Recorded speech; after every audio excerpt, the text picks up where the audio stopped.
Weed is a tool just like everything in life. You use it wisely and you get some benefits. You overdo it and you mess it up. Weed is very subjective, and there is no single particular decision like yes or no because we got rich, hardworking, successful stoners like Wiz Khalifa and almost all rappers.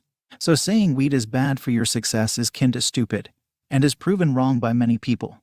But again, some fools get high all day every day, and do nothing at all. These guys are the losers, and these guys mostly do weed. And even without weed, they would still be losers anyways. So the point is winner mindset, guys win any day, and losers lose with or without weed. So should you smoke weed or not? That's up to you and how your body reacts, which might depend on your genetics. But do whatever makes you successful and happy. Go use any tools you want, whether it be retention, working out, or even weed. It depends on your mindset.